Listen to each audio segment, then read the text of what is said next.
Somos aliquid adversos veritatem sed pro veritate. Wa kitay mahimo aron sa pagpakigbatok sa kamatuoran, kundili aron sa pagdapig sa kamatuoran. Straight to the point. Luzon, Visayas ug Mindanao, Pilipinas, ug sa katawhan kutob sa mabot sa tong Sibya sa tibuok kalibutan via internet. Maayong buntag ug kumusta live gikan sa Queen City of the South, Cebu City, Philippines. Welcome nining atong tulumanon ug inyong tulumanon. Straight to the point. Kinigya po niyo boss nga lagad sa kahanginan sa kasamang Rufil Fernandez Banyo. Mo'y paday makiguban kaninyo nining laing adlaw sa atong pagpakigbisog. Adlaw karon mahigala nga Biyernes o gapit sa 11 na nining buwan karon mahigala sa Abril tuig 2025. Straight to the point. Sa gihapon natagan tagpagtaga ng mga issues nga may labot ang lungsod. Nagbaga mga expose, nagunang mga reports. Dinhi lamang gihapon mga higala sa atong pagmanuban nining atong tulumanon ug inyong tulumanon. Straight to the point. Nagunas tumisgutanan karon nga buntaga mahigala. Syudad sa Sugbo ug ubang bahin sa lalawigan gipaabot nga makasinati og taas nga temperatura atol sa Holy Week. Straight to the point. Next week mahigala mao na gyud mahigala ang Semana Santa. Sa Martes Santo ang heat index gipanglantawan nga maabot sa 40 degrees Celsius atol sa udto. Straight to the point. Kinainita na sa next week mahigala ang adlaw Martes. Expected na basta Holy Week mahigala, Semana Santa, kabantay mo perti ka init kayo mga kahigalaan. So ato ninyo hatagag pagtagad mga sukid di paminaw ining atong paghisgot-hisgot sab no kay ni anata karon mahigala sa Kwaresma og padung na ta mosod sa Semana Santa. Karong adlaw Domingo mahigala mauna ang bendita sa Lukay, unya wa na sugod na mahigala Lunes Santo na padung na sa Biyernes Santo, Sabado Santo og yung sab mahigala ang Domingos Kabanhawan. Straight to the point. Alang na sa mga Katoliko no with due respect sa maigsuon nga naa sa laing tinuohan.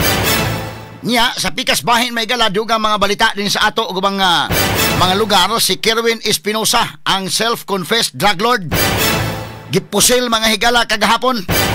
Naangol kini sa maong pagpamusil.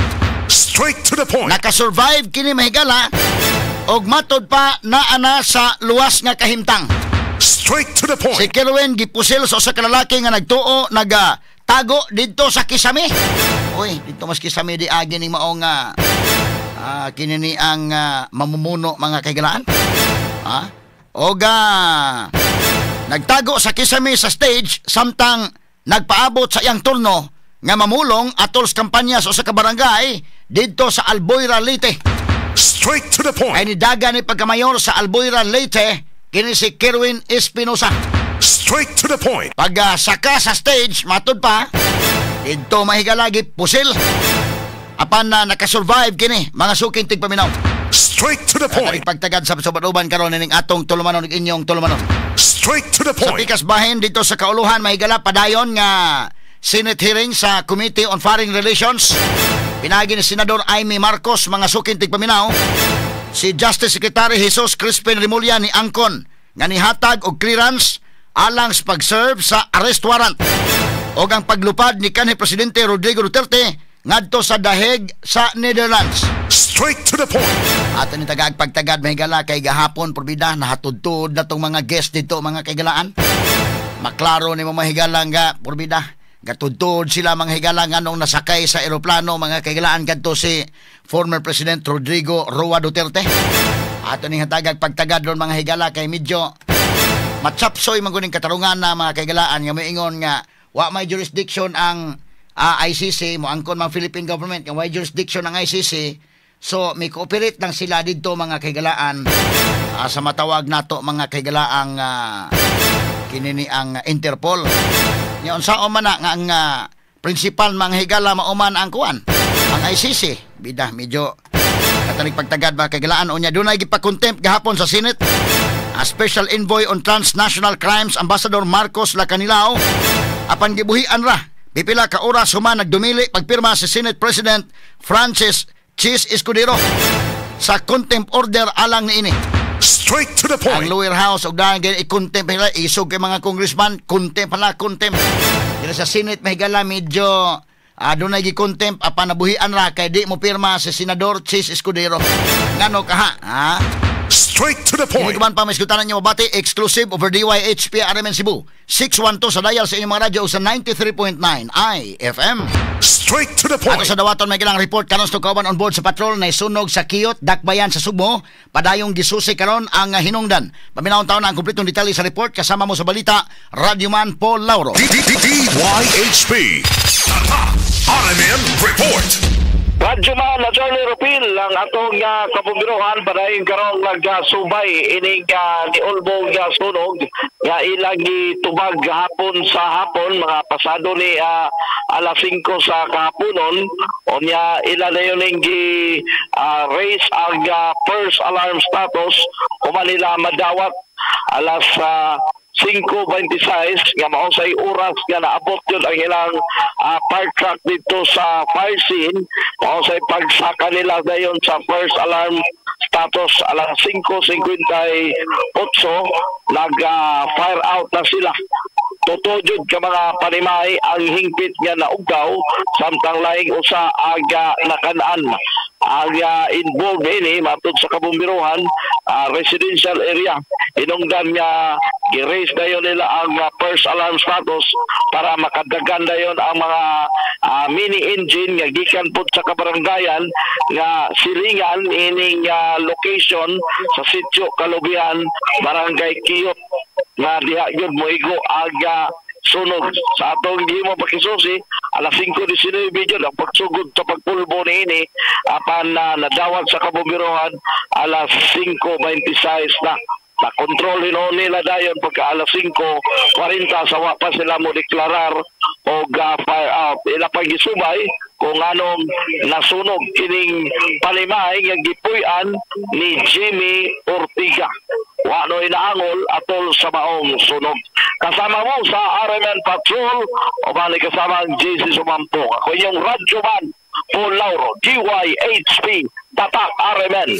DYHP RMN Cebu, the official overall number one. Salamat kasamang Paul Lauro sa mong report karon. Onya ganini ang atong gikuhaan sa reaksyon natong kang Marvel, ha? At least klaro-klaro ginaday nga. Kinsa pa si doktor ni ubra bitaw sa di mamahimo nang imo inon nga kanana ang okay lang nang kwan mag-drugs tay pa dugang lang sa oras na.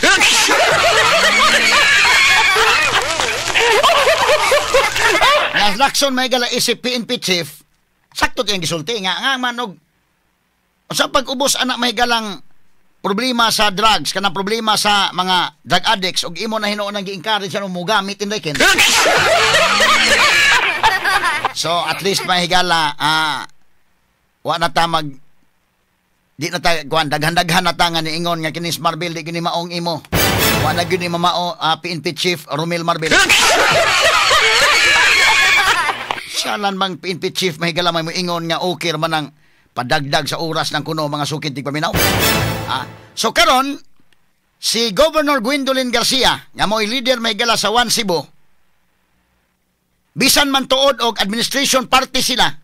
Apan miingon si Governor Gwen nga dili niya dadon ang 12. Ka mga nanagan pagka senador, 8 ra iyang dadon or siyam. Pare-parehas ng pamilya bari 4 day. Kay si Pam bari 4 may gala straight PDP laban man to iya. Tingali si Pam bari 4 og ma-interview siguro na to ato siguro i-arrange by next week lang siguro indayken. Kay ako mong gitan-aw may gala kung karon medyo busy man tas tong discussion kay gipusil magos Kirwin ato nga di kato katawan ni may gala kanabang ang oras ato ba pagkagahapon sus gipusil mas Kirwin mapugos man kitag discuss ani. So mabitin ta muna nga next week na lang siguro panalitan og ma-interview natong Lunes baka panalitan ug ma-arrange sa to di patubagon tos Governor Gwen sa Martis para nga mapatas no kay lisod man sa kay di mapatas damaging ra ba kaayo manghigala ning atong programa og maoy maka kuan kay nanuhot-suhot ra ba dito sa kabukiran sa probinsya. Atong patubagon ang duha gyud to paminaon no. So pwede ma-interview na to unahon ta ba si Pambali 4 kay do naman sa isyo tagaan na to mahigala ng Lunes baka ha og ma-arrange na to nig Martes ato pong parion to si Pamday mas may nang parion to aron nga ma-interview na to mahigalag kuan Unya paghuman si Gwen pod ni kaugma ato po imbitaron nga mo ari. Kay duol ra man na mahigala ng Kapitolyo padong dire, no? Kini bitaw si Vice Governor John Davide. Ato masanggi pa kuan kay mudagan sa congressman. Nabay mga issue ba nga ikaw Vice Governor si Davide kung nidagan pa Vice Governor dai. Medyo sure na.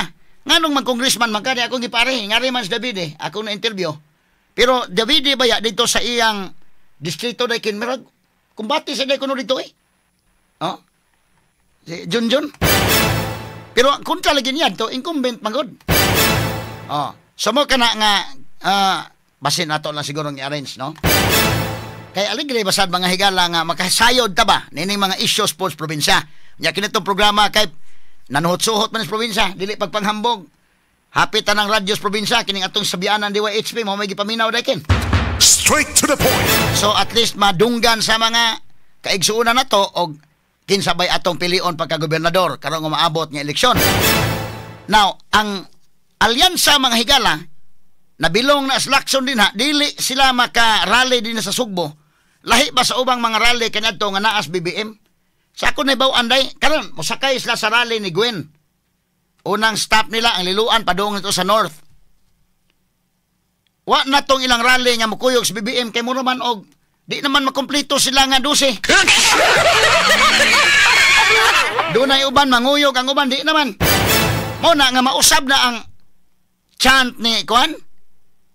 Kini ni ang Andrew pag sinabi na 12 ang sagot alyansa. 12 alyansa, 12 alyansa. Karon wa na mas aime, 11 na lang. Nya si Villar kay di na pud mo kuyog kung saan man. 10. Unya hasta si Cayetano di na pud mo kuyog. Naganamanam naman ning naman mo kuyog ning uban.